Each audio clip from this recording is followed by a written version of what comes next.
Gouveia de Lima, sou servidor do Ministério Público da União, assim como vocês. Atualmente estou lotado no Ministério Público Federal, na Secretaria de Gestão e Modernização Estratégica. Meu cargo é de analista de gestão pública, sou graduado em psicologia, tenho especialização em gestão de pessoas e estarei com vocês nessa disciplina, a de promoção de qualidade de vida no trabalho na atualidade. Nós temos qualidade de vida no trabalho no MPU? Como podemos verificar se as organizações e se o MPU promove a qualidade de vida no trabalho? Como fazemos para implementar um programa de qualidade de vida do trabalho nas organizações? Esses são algumas das perguntas, alguns dos questionamentos que iremos responder nessa disciplina.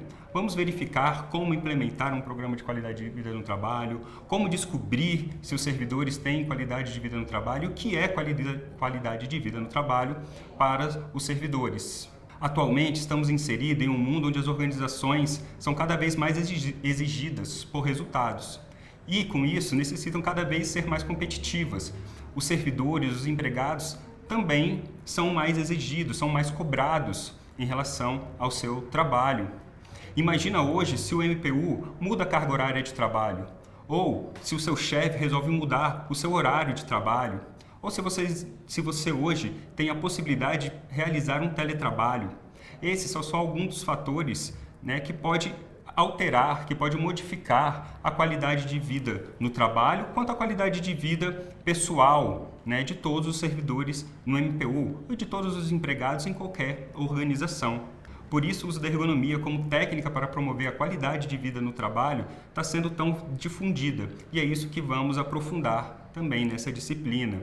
Hoje, é sabido que más condições de trabalho, desmotivação, problema de saúde pode gerar afastamento de um colaborador, de um empregado no trabalho. E isso tudo gera custos para a organização. E é nesse contexto que a ergonomia vem ganhando cada vez mais força. Uma técnica para analisar e proporcionar a qualidade de vida no trabalho. Estou aqui falando de ergonomia, mas o que é ergonomia? Muitos entendem a ergonomia, ou já ouviram falar da ergonomia, como uma cadeira ergonômica, uma disciplina que tende a estudar móveis, mesas ergonômicas, cadeiras ergonômicas. Mas a ergonomia, ela é muito mais do que isso. A ergonomia tem como objetivo estudar diversos fatores, como fatores técnicos, e aí sim, mesas, equipamentos, materiais, instrumentos. Mas não só isso, fatores humanos como capacidades, limitações físicas e psíquicas, as competências dos empregados, fatores ambientais como iluminação, ventilação, ruído, e fatores sociais como organização do trabalho, relações humanas, divisão de trabalho, entre outras coisas. Percebo, a ergonomia não é só o estudo, a cadeirologia, como alguns falam, de estudar se a cadeira ou os móveis são ergonômicos. A ergonomia é muito maior do que isso e vem a estudar todas as relações, todas as variáveis que impactam diretamente ou indiretamente no trabalho. Vamos entender aqui na nossa disciplina a ergonomia como um estudo multidisciplinar que tem como objetivo principal o equilíbrio na interação do trabalhador com o ambiente de trabalho. O estudo da ergonomia passou por diversos estágios de evolução e podemos dividi-las basicamente em duas abordagens: a abordagem anglofona, ou anglo-saxônica, ou clássica, liderada pelos americanos e britânicos. É a abordagem que nasceu em países de língua inglesa. E a abordagem francofona, ou contemporânea, a clássica, que é originária na França. A abordagem americana, ela se preocupa principalmente com aspectos físicos do trabalho, em melhorar as condições físicas, os equipamentos, para que o trabalhador possa realizar melhor as suas atividades. O conceito dessa abordagem, ela tem como princípio a adaptação do homem à sua profissão. Essa abordagem, ela foca principalmente em experimentos, em relações de medidas clássicas do homem médio, em desenvolver equipamentos e que estejam mais adaptados às características da população, para que assim o trabalhador possa desenvolver melhor as suas atividades. A prioridade dessa abordagem é o aumento da produção. Percebam, essa abordagem tem como objetivo melhorar a qualidade do trabalho, diminuindo os desperdícios de produção, aumentando a produtividade da organização. Portanto, os valores humanos no trabalho, elas vêm em segundo plano.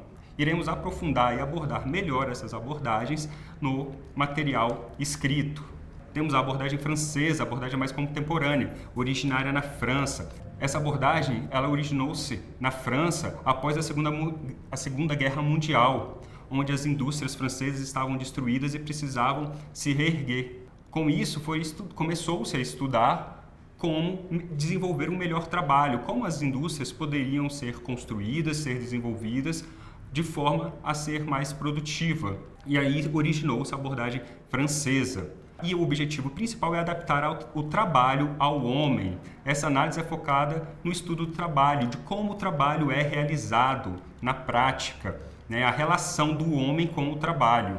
O modelo francês, ele é mais subjetivo, porque ele atua exatamente na realidade de como o homem realiza o trabalho.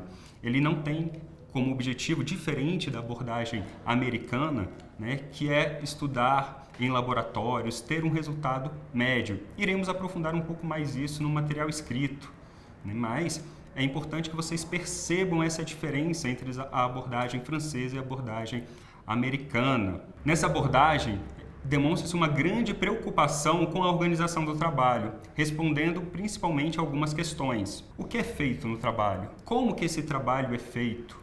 O que foi prescrito, o que foi definido anteriormente, é como esse trabalho é realizado na prática e como é possível melhorar esse trabalho. Esses são alguns questionamentos que a abordagem francesa ela busca responder para melhorar, né, o trabalho e o desempenho do empregado. Nessa perspectiva da abordagem francesa está inserida a ergonomia da atividade. Na ergonomia da atividade que vamos buscar as metodologias e técnicas para poder desenvolver e promover a qualidade de vida no trabalho no contexto das organizações. O seu conceito de qualidade de vida no trabalho é o mesmo dos seus conhecidos, dos seus colegas de trabalho? Você já parou para responder qual é o seu conceito? O que é qualidade de vida no trabalho para você? Você já parou para pensar que talvez o seu conceito de qualidade de vida no trabalho não seja o mesmo dos seus colegas de trabalho?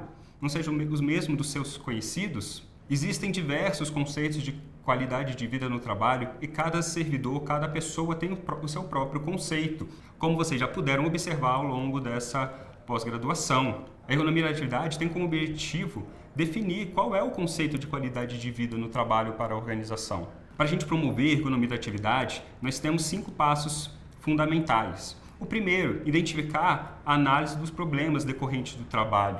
Quando a gente fala de ergonomia da atividade, ela está inserida de acordo com uma demanda. Existe uma demanda, existe um problema de qualidade de vida no trabalho. Vamos pensar um pouquinho. Um servidor que fala que está estressado no trabalho, que está sobrecarregado, que tem trabalho demais para realizar. Qual o problema que ele está passando? Será que é só o estresse em si? Será que é só uma sobrecarga de trabalho?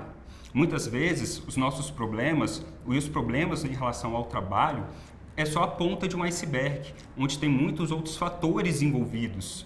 Muitas vezes, essa sobrecarga pode ser proveniente de uma competência ou de uma má distribuição do trabalho, de uma percepção errada em relação ao trabalho, de um planejamento do trabalho errado. Então, existem diversos fatores que podem influenciar e impactar um problema. E nós temos que estudar, verificar quais são esses fatores e como podemos, enfim, resolver o problema de qualidade de vida no trabalho. O segundo passo na ergonomia da atividade é a análise de tarefas. Vamos ver o que é prescrito, o que está definido para que o empregado realize. A análise de tarefas, por exemplo, para nós servidores públicos, é aquela descrição do que nós temos que fazer. Mas percebam, e na prática vocês já devem ter observado, que muitas vezes o que é prescrito, o que é definido para que a gente faça, é um pouco diferente do que a gente faz na realidade. E aí entra o nosso terceiro passo, que é analisar a atividade. Vamos analisar o que é realmente feito, o trabalho real do empregado, como que ele realiza, o que ele precisa para poder realizar as suas atividades. O quarto passo é o diagnóstico. No diagnóstico, vamos verificar como que é feito, o que é feito, o que está sendo feito que pode melhorar, quais são os problemas que estão acontecendo. E por último, vamos propor um plano de ação para melhorar o que já está bom, para acabar com os problemas ou pelo menos minimizá-los. Assim, conseguimos fazer uma intervenção ergonômica, identificando um problema, uma demanda, até chegar em proposições de ações para melhorar ou minimizar esse problema. Quando definimos a ergonomia da atividade como metodologia e realizamos os 5 passos que nós verificamos, nós vamos fazer uma proposta de análise da situação real do trabalho, onde a organização se preocupa em responder algumas questões relacionadas com o que se faz, com quem faz, como que se faz e que maneira podemos melhorar. A análise ergonômica é uma das etapas da intervenção ergonômica e trata de abordar a tarefa, o que é feito, o real, e a atividade, o que é feito. Dentro da análise da ergonomia da atividade, temos que analisar alguns contextos. São 3 contextos que temos que ter cuidado. Como que é o contexto de trabalho? Quais são as características dos trabalhadores? Para responder essas perguntas, temos que analisar 3 contextos de trabalho: o ambiente, o indivíduo e as atividades. Como que é o ambiente de trabalho em que o empregado está inserido? Esse ambiente proporciona e dá o suporte e as condições necessárias para que o empregado realize as suas atividades? Quais são as características dos indivíduos, dos empregados, que estão trabalhando na organização? Essas características estão adequadas às necessidades do trabalho? A atividade ela tem que ser feita uma análise levando em conta 2 fatores: o significado dessa atividade para o empregado e quais são as estratégias que os trabalhadores realizam para poder realizar e poder superar os desafios encontrados em seu trabalho. Encontramos muitos desafios, muitos problemas a ser superados durante o nosso trabalho. Como que a gente enfrenta? Quais são as estratégias que utilizamos para enfrentar esses problemas e poder realizar as nossas atividades? Esses são alguns fatores que iremos abordar e aprofundar durante a nossa disciplina e no material escrito. Então, quando vamos fazer uma análise da ergonomia da atividade, devemos levar em consideração todos os fatores que podem impactar direta e indiretamente o trabalho, o ambiente, as características do indivíduo e as características da atividade, o sentido do trabalho para o empregado. Tão importante quanto analisar a condição do trabalho é entender como os trabalhadores percebem o seu ambiente de trabalho. E essa percepção devemos levar em consideração 3 fatores: o contexto de trabalho, como que esse contexto de trabalho, como as relações socioprofissionais, os materiais, os equipamentos estão inseridos e impactam diretamente em seu trabalho. O outro fator é o custo humano no trabalho, O custo humano do trabalho leva em consideração 3 variáveis: exigências físicas, como força, necessidade de locomoção, as necessidades cognitivas e as necessidades afetivas. E outro fator a ser analisado é as situações de trabalho, que expressam o modo de agir dos trabalhadores e as características e as exigências das tarefas. Convido vocês agora a participar do nosso fórum. Convido vocês a responder 2 questionamentos no fórum. Qual a diferença entre o trabalho real e o trabalho prescrito? E no trabalho de vocês, cite um exemplo de uma atividade, de uma tarefa que vocês realizam.